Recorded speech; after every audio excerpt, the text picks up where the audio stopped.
ICICI securities നൽകിയിരിക്കുന്ന report നോക്കുകയാണെങ്കിൽ ഒരു ബൈ റേറ്റിംഗ് മെയിൻറ്റെയിൻ ചെയ്തിരിക്കുകയാണ് ICICI സെക്യൂരിറ്റീസ് ഹെവൽസ് ഇന്ത്യയിൽ. ടാർഗറ്റ് പ്രൈസ് ആയിട്ട് നിലവിൽ 1800 രൂപയാണ് പറഞ്ഞിരിക്കുന്നത്. ഏകദേശം ഒരു 15% upside potential ICICI securities Havells ഇന്ത്യയുടെ ഓഹരിയിൽ കാണുന്നു.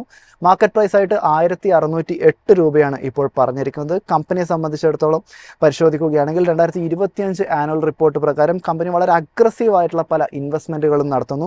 റിസർച്ച് ആൻഡ് ഡെവലപ്മെൻറ്റ് വിങ്ങിലേക്ക് വലിയ രീതിയിൽ തന്നെ കോൺസെൻട്രേറ്റ് ചെയ്യുന്നു. ക്യാപിറ്റൽ എക്സ്പാൻഷന് വേണ്ടിയിട്ടും വലിയ രീതിയിലുള്ള ഒരു പദ്ധതികൾ നടപ്പാക്കുന്നു. ബ്രാൻഡിങ്ങിലേക്ക് ഹെവൽസ് ഇന്ത്യ കൂടുതൽ ശ്രദ്ധ കേന്ദ്രീകരിക്കുന്നു. അതായത് അഡ്വർടൈസ്മെൻറ്റ് വിസിബിലിറ്റിയും മറ്റൊക്കെ വർദ്ധിപ്പിക്കുന്ന രീതിയിലുള്ള പ്രവർത്തനങ്ങൾ ഉണ്ടാകുന്നു. ഡിസ്ട്രിബ്യൂഷൻ ചാനലുകളെ ഒന്നുകൂടി റിവൈവ് ചെയ്യാനുള്ള ഒരു നീക്കവും നിലവിൽ ഇപ്പോൾ ഹെവൽസ് ഇന്ത്യയുടെ ഭാഗത്ത് നിന്ന് ഉണ്ടാകുന്നു. സ്വാഭാവികമായിട്ടും ഈ കാരണങ്ങളൊക്കെ തന്നെ കമ്പനിയുടെ ഒരു വരുമാനത്തിലും ഒരു പോസിറ്റീവായിട്ടുള്ള ഒരു പ്രതിഫലനം ഉണ്ടാക്കും എന്നാണ് ഇപ്പോൾ നിലവിൽ ICICI സെക്യൂരിറ്റീസ് ഇപ്പോൾ പറയുന്നത്.